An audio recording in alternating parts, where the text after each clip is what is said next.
स्वागत है आपका देवभूमि समाचार में। मैं हूं आपके साथ जूही सिंह। खबरों की शुरुआत करेंगे। हरिद्वार पहुंचे शंकराचार्य परिषद के अध्यक्ष और शांभवी धाम के पीठाधीश्वर स्वामी आनंद स्वरूप ने देवभूमि उत्तराखंड में शराब और मांस पर प्रतिबंध लगाने की मांग उठाई है और कहा है कि उत्तराखंड के मुख्यमंत्री पुष्कर सिंह धामी को इसकी शुरुआत हरिद्वार से ही करनी चाहिए। स्वामी आनंद स्वरूप ने कहा कि उत्तराखंड देवभूमि है, इसलिए यहां शराब और मांस की बिक्री पर पूर्ण प्रतिबंध लगना चाहिए। साथ ही उन्होंने कहा कि हरिद्वार एक पवित्र तीर्थ नगरी है, यहां पर शराब और मांस की बिक्री नहीं होनी चाहिए। इसलिए वह मुख्यमंत्री पुष्कर सिंह धामी से मांग करते हैं कि सरकार को इस अभियान की शुरुआत धर्म नगरी हरिद्वार से ही करनी चाहिए।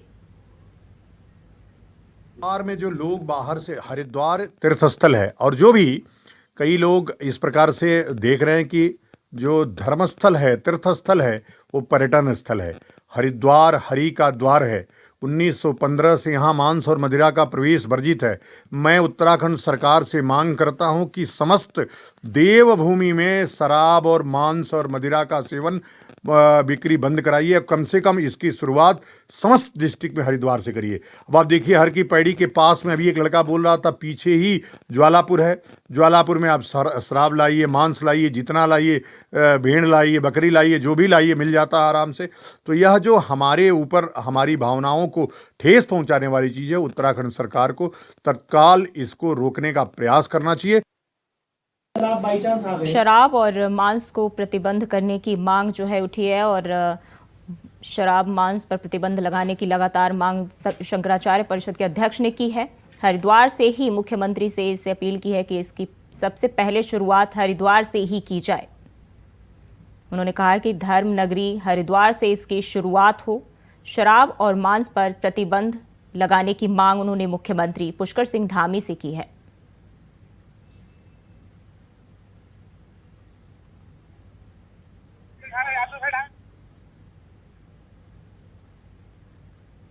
और इसी खबर पर ज्यादा जानकारी के साथ हरिद्वार से विकास चौहान जुड़ गए हैं। विकास, शंकराचार्य परिषद के अध्यक्ष ने शराब और मांस पर प्रतिबंध लगाने की मांग उठाई है, क्या जानकारी है?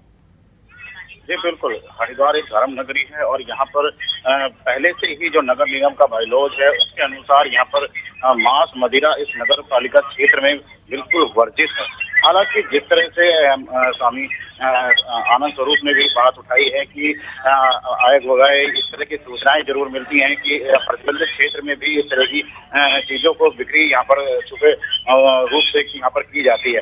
इसको लेकर कहीं ना कहीं उन्होंने अपील मुख्यमंत्री से की है कि अब जिस तरह से उत्तर प्रदेश के मुख्यमंत्री ने पहल की है कि मथुरा और अयोध्या जैसी धार्मिक स्थलों पर जो मांस मदिरा और का प्रतिबंध बिल्कुल वहां पर रहेगा, उसी तर्ज पर आनंद स्वरूप की जो मांग है वो यही है कि क्योंकि पूरा ही उत्तराखंड एक धर्म देवभूमि है, जिसको लेकर उनकी पहले मांग रही है कि पूरे उत्तराखंड में इस तरह के प्रतिबंध यहाँ पर रहे ताकि देवभूमि की एक सार्थकता यहाँ पर दिखे। उन्होंने मुख्यमंत्री से अपील की है कि वो इस बात की पहल धर्मनगर हरिद्वार से करें, क्योंकि यहाँ पर देश विदेश से लोग यहाँ पर अपनी धार्मिक आस्था लेकर यहाँ पर आते हैं गंगा स्नान करने के लिए और पूरी धार्मिक दृष्टि से इस पूरे शहर को देखा जाता है।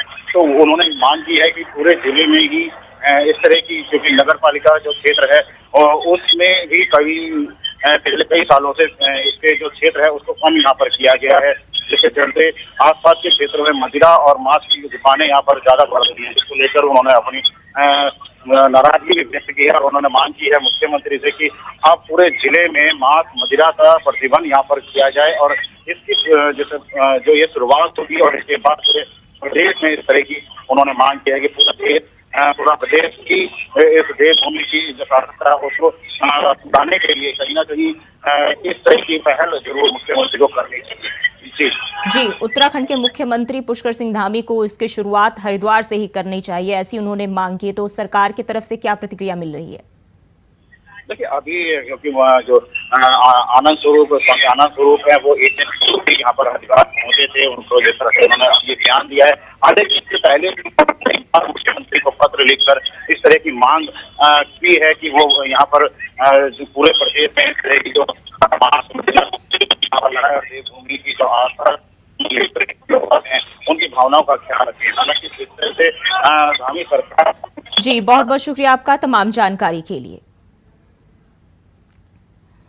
और केंद्र सरकार की तरफ से हिट एंड रन को लेकर लाए गए नए कानून का विरोध तेज होने लगा है, जिसके चलते ट्रक ड्राइवर और टैक्सी चालकों की तरफ से हड़ताल लगातार की जा रही है। बता दें कि ट्रक चालकों की इस हड़ताल का असर सार्वजनिक क्षेत्र पर पड़ने लगा है, तो वहीं दूसरी तरफ रोडवेज के पहिए भी जाम होते हुए नजर आ रहे हैं। विभिन्न जगहों पर हड़ताल के दौरान रोडवेज की बसों पर हुए हमलों के बाद अब सुरक्षा के लिहाज से रोडवेज की बसों ने भी गाड़ी चलाने से मना कर दिया है। इस दौरान रोडवेज बसों की हड़ताल से उत्तराखंड की लाइफ लाइन प्रभावित हुई है। चालकों ने अपनी सुरक्षा और गाड़ियों के नुकसान को देखते हुए गाड़ी चलाने से भी मना कर दिया है। कानून गलती है जी, हम लोगों के लिए तो गलती है। गरीब आदमी है, कहाँ से कोई एक्सीडेंट हो गया तो कैसे हैंडल करेंगे उसे? अगर उसे बचाएंगे तो पब्लिक हमें खत्म कर देगी, और अगर छोड़ के गए तो हम भगोड़े कहलाएंगे। इस पे कानून तो गलती है सर, से लेना चाहिए वापस। ऐसा कोई गलत कानून नहीं बनाना चाहिए। सरकार को क्या कुछ बोलेंगे? सरकार को यही बोलेंगे, सरकार ऐसा ना करो हमारे लिए भी। हम भी आप ही को लोगों को वोट दिया, हमने जिताया आप लोगों को, ऐसा हमारे साथ ना करो। गद्दारी हम लोगों के साथ कर, ड्राइवरों से सब चल रहा, सब्जी चल रही, गैस चल रही, पेट्रोल चल रहा, डीजल चल रहा, सभी गाड़ियों से है, पैसेंजर सब गाड़ियों से है। हमारे ड्राइवर भाई हैं तो इनकी पे बहुत कम है, 10,000 मिल रही, किसी को किलोमीटर पूरे नहीं हो पाते, 5,000 है। मान लो इनसे एक्सीडेंट हो जाएगा तो भाई ये भरपाई कहाँ करेंगे? ये 3 साल की इनकी सजा, 10 लाख रुपए इनको जमा करने पड़ेंगे। तो मैं कह रहा इनकी भी कम से कम 1.5 लाख रुपए पे हो। मान लो इन पे कोई कानून लगे या कोई इन पे कोई व्यवस्था हो, ये भाई वो मृतक उनको ये पैसा तो भरपाई कर दें। अब जब इन पे खाने के लिए नहीं है तो ये भरपाई कैसे कर देंगे? सारे ड्राइवर लोग डरे हुए हैं इस समय। हमारी बसों की स्थिति बहुत ज़्यादा दयनीय है, क्योंकि रास्ते में गाड़ियों को रोका जा रहा है और कुछ क्षतिग्रस्त ना हो वाहन, इसलिए गाड़ियां रुकी हुई हैं। कोशिश हमारी परिवहन निगम को चलाना चाहता है, यात्रियों को अच्छी बेहतर सुविधा देना चाहता है, लेकिन जो काला कानून है उसको भी सरकार को देखना चाहिए, वापस लेना चाहिए। चालक वर्ग जो है बहुत संवेदनशील पद के साथ साथ सबको गंतव्य स्थान पर ले जाता है। इसलिए हम सभी साथियों से अनुरोध करते हैं कि सभी को मिलकर ये काले कानून को वापस लेने के लिए अनुरोध करना चाहिए सरकार से। और परिवहन निगम अच्छी सेवा दे रहा है, लेकिन चालकों के साथ बदतमीजी रास्ते में ना हो, इसलिए रोडवेज के चक्कर जो है थमा हुआ है। कुछ बसें चल रही हैं। और इसी खबर पर ज्यादा जानकारी के साथ अभय कैंतुरा देहरादून से लाइव जुड़ गए हैं। अब है हड़ताल का असर सार्वजनिक क्षेत्रों पर किस तरीके से देखने को मिल रहा है? बिल्कुल, अगर हम उत्तराखंड की बात करें, हड़ताल का इस समय यहाँ पर ये ट्रक चालक विरोध कर रहे हैं, जिसका ट्रक चालकों की तरफ से इस हड़ताल को लेकर पूरे देश भर में सभी वाहन चालकों से हड़ताल करने का आह्वान किया जा रहा है। उसका उत्तराखंड में व्यापक असर देखने को मिल रहा है। उत्तराखंड की जो लाइफ लाइन है वो इस हड़ताल के चलते इस समय पूरी तरीके से प्रभावित नजर आ रही है। उत्तराखंड के जो पहाड़ी क्षेत्र हैं, पहाड़ी क्षेत्रों में जो जनता की दुश्वारियाँ वो लगातार बढ़ती हुई नजर आ रही है, क्योंकि ना तो गाड़ियाँ चल रही है, ना जो आवश्यक सेवाओं के जो सामान है वो वहाँ पर पहुँच रहे हैं, और ना ही यात्री एक स्थान से दूसरे स्थान पर पहुँच पा रहे हैं। तो ऐसे में समझा जा सकता है कि उत्तराखंड के लिए ये हड़ताल इस समय बड़ी परेशानियाँ लेकर आई है, जिसका तोड़ निकालने का प्रयास शासन स्तर पर, परिवहन स्तर पर, परिवहन विभाग की तरफ से निकालने का प्रयास यहाँ पर किया जा रहा है। लेकिन अगर ये हड़ताल ज़्यादा दिनों तक चलती है तो फिर ये समझा जा सकता है कि उत्तराखंड पूरी तरीके से इस हड़ताल से प्रभावित होता हुआ नजर आएगा। जो आम जनता की जो परेशानियाँ होंगी और बढ़ी हुई नजर आएंगी। उत्तराखंड में इस समय ये समझा जा सकता है कि सिर्फ बड़े तो व्यापक स्तर पर जो ट्रक चालक हैं उनकी हड़ताल यहाँ पर चली हुई है। जो टैक्सी बैक्सी है, जो उत्तराखंड के दूरस्थ जनपदों में चला करती है, वो इस समय हड़ताल पर है। और साथ ही जो ये कह सकते हैं कि इस हड़ताल के चलते जो असुरक्षा की भावना इस समय रोडवेज के ड्राइवरों में पनपी हुई है, उसके चलते रोडवेज के पहिए भी यहाँ पर जाम नजर आ पा रहे हैं। तो ये सरकार के लिए बड़ा चिंतनीय विषय है कि अगर केंद्र सरकार के तरफ से अपने इस कानून को लेकर कोई बड़ा निर्णय जल्द नहीं निकाला जाता है तो फिर इसका बुरा असर उत्तराखंड जैसे जो तमाम जो राज्य हैं उन राज्यों में देखने को मिलेगा। क्योंकि अभी थोड़ी बहुत जो राहत की बात कही जा सकती है वो ये है कि आवश्यक सेवाओं से जुड़े हुए जो वाहन है वो वाहन यहाँ पर निरंतर चलते हुए नजर आ रहे हैं। लेकिन जनता की परेशानी सिर्फ उनसे चाहिए, जनता की परेशानी है कि आवागमन के जो सड़क यातायात के माध्यम से जो वाहन यहाँ पर चला करते थे, उनका जो जीवन यापन चला करता था, एक स्थान से दूसरे स्थान पर जाया करते थे, वो इस समय पूरी तरीके से प्रभावित होता हुआ नजर आ रहा है। और यात्रियों को सबसे ज़्यादा परेशानी इस समय इस हड़ताल के चलते उठानी पड़ रही है। जी, बसों पर हुए हमले को लेकर सुरक्षा के क्या इंतजाम अभी तक किए जा रहे हैं?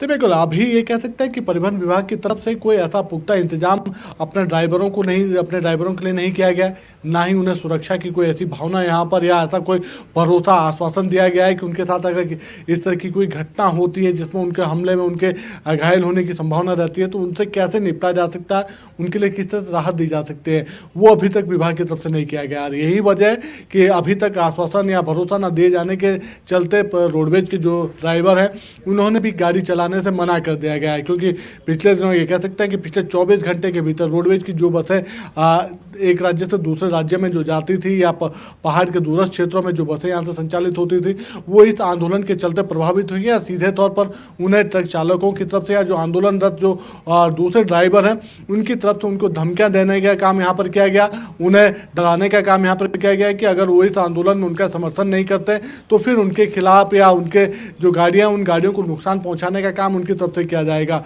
और यही वो डर है जिस डर के चलते अब रोडवेज के जो ड्राइवर हैं उन्होंने भी गाड़ी चलाने से मना यहाँ पर कर दिया है।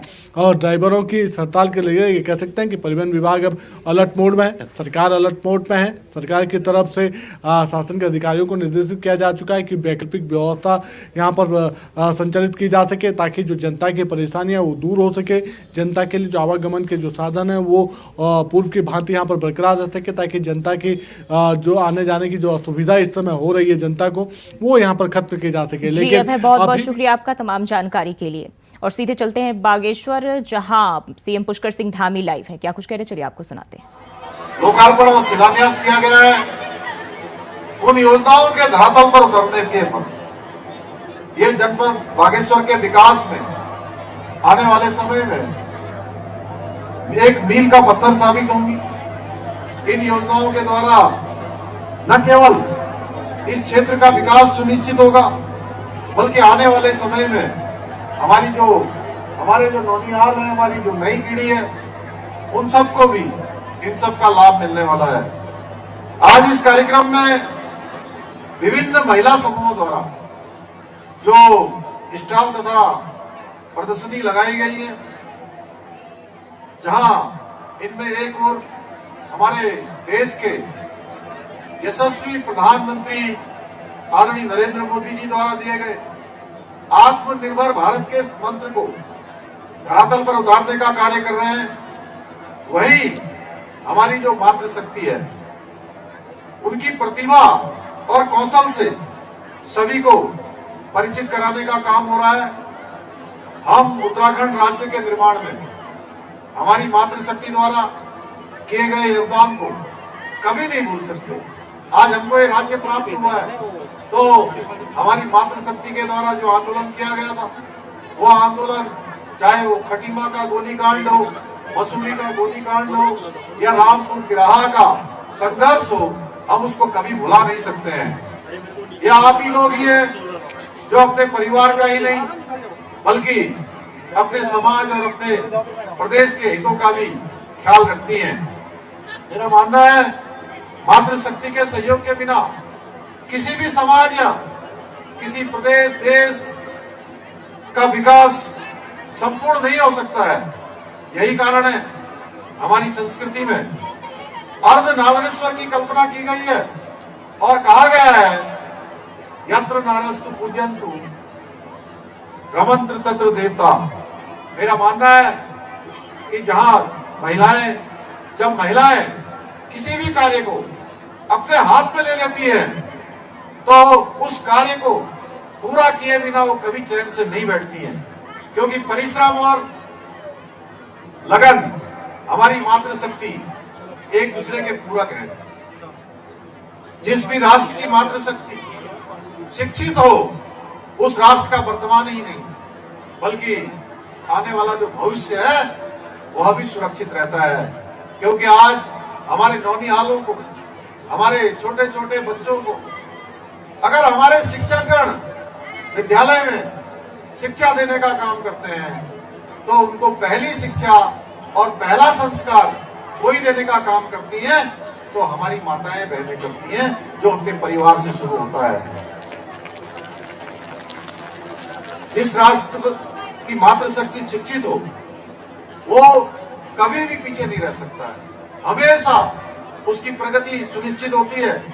वैसे अत्यंत प्रसन्नता का विषय है कि हमारे प्रधानमंत्री आदरणीय मोदी जी ने बेटी बचाओ और बेटी पढ़ाओ का जो मंत्र दिया है, उस मंत्र को मेरे बागेश्वर जनपद की मातृशक्ति ने अपनाकर न केवल बेटियों और हमारी बुआरियों को लाभ पहुंचाया है, बल्कि उत्तराखंड का नाम पूरे भारत में रोशन किया है। अभी सुरेश गढ़िया जी तमाम घाटियों का नाम ले रहे थे, कमसार घाटी से लेकर कत्यूरी घाटी तक, दानपुर घाटी से लेकर हमारे सभी जितनी भी घाटियां यहाँ हैं, सभी घाटियों में मैं देख रहा था आते समय अलग अलग उनके अलग अलग प्रकार के जो वहाँ के व्यंजन हैं, वहाँ के द्वारा जो उत्पाद बनाए जाते हैं, जिस प्रकार का एक नव सृजन नए उत्पादों के रूप में आप सबके द्वारा किया जा रहा है, उसकी जितनी प्रशंसा की जाए वो कम है। कई बार हम कहते हैं बेटी को पढ़ाओ, हम कहते हैं बेटी को पढ़ाओ, तो माँ कहती है अब इसको पढ़ाकर क्या करना है, इसको तो दूसरे के घर भेजना है, वहां जाकर जो करना होगा करेगी।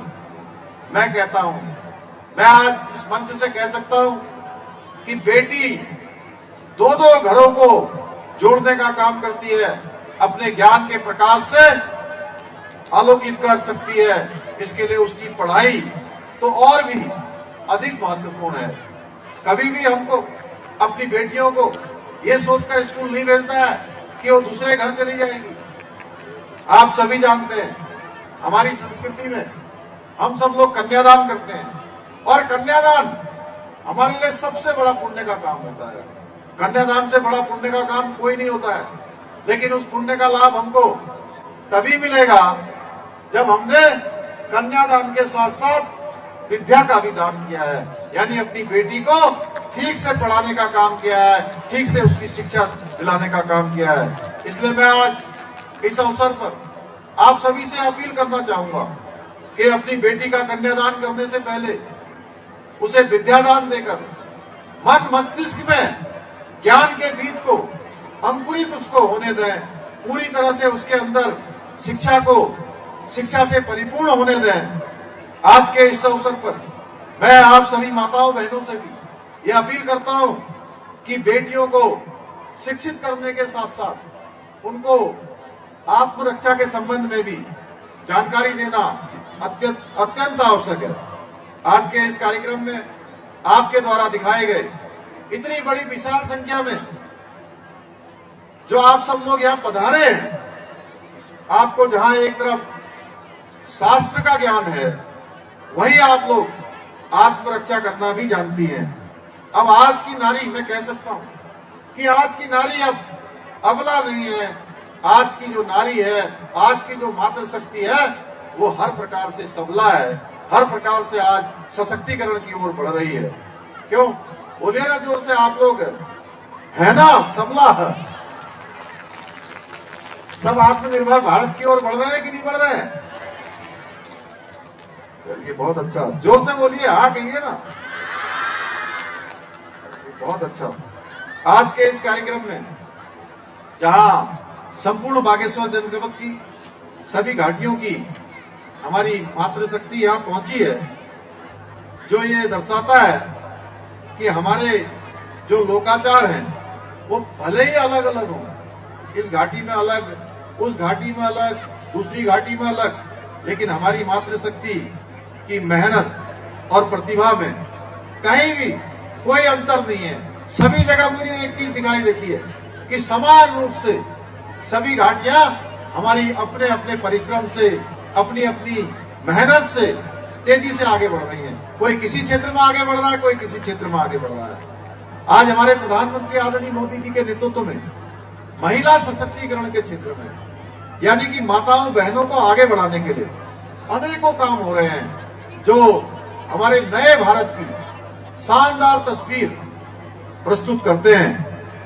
आप सब जानते हैं हमारे प्रधानमंत्री जी ने महिलाओं को सुविधा के साथ सुरक्षा का सिद्धांत अपनाकर महिला सशक्तिकरण के क्षेत्र में अनेकों क्रांतिकारी बदलाव किए हैं। ऐसे क्रांतिकारी बदलाव किए हैं जो आजाद भारत के इतिहास में पहले कभी नहीं हुए थे, उन सभी बदलावों को अमल में लाकर हमारी माताओं बहनों के जीवन स्तर को ऊपर उठाने का काम किसी ने आजाद भारत में किया है तो उस भारत माँ के लाल का नाम है हमारे प्रधानमंत्री नरेंद्र मोदी जी ने किया है। आज गांव-गांव में हमारी मातृशक्ति के लिए शौचालय बनाए गए हैं, बिजली, गैस, पानी जैसी अनेक जो सुविधाएं हैं, उन सुविधाओं से जुड़ने का काम हुआ है। बेटियों के लिए स्वास्थ्य, शिक्षा, पोषण, टीकाकरण, दूसरी आवश्यक जरूरतों पर भी सरकार पूरी संवेदनशीलता से काम कर रही है। ये हमारी प्राथमिकता है कि हमारी मातृशक्ति को आगे बढ़ाना है। आज देश भर में स्वयं सहायता समूह से जुड़कर हमारी जो मातृशक्ति है, महिलाएं वो आत्मनिर्भर बन रही हैं। उत्तराखंड में भी हमारी महिला स्वयं सहायता समूह की बहनों ने प्रत्येक क्षेत्र में बहुत शानदार काम किया है, बहुत अच्छा काम किया है। और मैं आप सबको बताना चाहता हूं कि मैंने देखा है, क्योंकि अनेक जो कार्यक्रमों में मातृशक्ति के बीच में गया हूं, तो हमारी मातृशक्ति ने, आप जैसी माताओं बहनों ने गांव के सामान्य परिवेश में रहकर ऐसे ऐसे शानदार उत्पादों का निर्माण किया है। नए नए उत्पाद बनाए, हथकरघा के क्षेत्र में बनाए, खाने पीने के क्षेत्र में बनाए, तमाम प्रकार के जो बुनाई सिलाई के क्षेत्र में बनाए। वो बड़ी बड़ी जो बहुराष्ट्रीय कंपनियां हैं, जिसको अंग्रेजी में कहते हैं मल्टीनेशनल कंपनियां, उन मल्टीनेशनल कंपनियां को भी फेल करने का काम किसी ने किया है, उनसे भी अच्छा उत्पाद बनाने का काम किया है तो हमारे उत्तराखंड की माताओं बहनों ने बनाया है। भाइयों बहनों, हम हमारे प्रधानमंत्री जी के मार्गदर्शन में प्रदेश की महिलाओं को मजबूत और आत्मनिर्भर बनाने के लिए हर संभव प्रयास कर रहे हैं। इस प्रक्रिया के अंतर्गत जहां हमने उत्तराखंड की जितनी भी सरकारी नौकरियां हैं, उन सभी सरकारी नौकरियों में 30% का आरक्षण हमारी माताओं बहनों के लिए विधेयक लाकर विधानसभा में सुनिश्चित कर दिया है कि हर क्षेत्र में हमारी माताओं बहनों को 30% का आरक्षण मिलेगा। इसके साथ साथ मुख्यमंत्री नारी सशक्तिकरण योजना, मुख्यमंत्री महालक्ष्मी योजना, लखपति दीदी योजना, मुख्यमंत्री अमृत आंचल योजना, मुख्यमंत्री स्वरोजगार योजना, मुख्यमंत्री नैनो योजना, मुख्यमंत्री अल्पसंख्यक मेधावी योजना, नंदा गौरा मातृबंधन योजना और महिला पोषण अभियान जैसी अनेक योजनाएं हमने प्रारंभ की है। मैं आप सबको बताना चाहता हूं, जब से मैंने मुख्यमंत्री के रूप में आप सबकी सेवा का दायित्व संभाला है, तब से मेरा प्रयास रहा है कि प्रदेश की जनता के हितों के लिए जो भी आवश्यक कदम हो, बिना देरी से हम उनको उठाएं। और इस क्रम में अनेक चुनौतियां हमारे सामने आई हैं। अभी भी आप लोग देख रहे होंगे, जितनी भी चुनौतियां आती हैं, जितने भी रास्ते रोकने के प्रयास किए जाते हैं, भाइयों बहनों, हमारी माताओं बहनों के आशीर्वाद से, उत्तराखंड के बड़े बुजुर्गों के मार्गदर्शन से हमने संकल्प लिया है, जो भी उत्तराखंड राज्य के हित में जो भी फैसले लेने होंगे, हम उन फैसलों को लेने में 1 मिनट की भी देरी नहीं करेंगे। चाहे कोई मामला हो, कितना भी कठिन से कठिन मामला हो, राज्य के हित में हम लगातार आगे बढ़ेंगे। हमारे प्रधानमंत्री जी का हमको पूरा आशीर्वाद है। हर समय उनका उत्तराखंड के साथ एक विशेष रिश्ता है। उन्होंने हमेशा उत्तराखंड की सभी योजनाओं को स्वीकृति प्रदान की है। और पिछले अगर हम उनके 9.5 वर्षों का कालखंड देखेंगे तो 9.5 वर्ष के कालखंड में हमने उनके मार्गदर्शन में उत्तराखंड के बागेश्वर से भी आप मुख्यमंत्री पुष्कर सिंह धामी को सुन रहे थे। और देवभूमि समाचार में फिलहाल के लिए बस इतना ही। खबरों के लिए बने रहिए इंडिया वॉइस के साथ।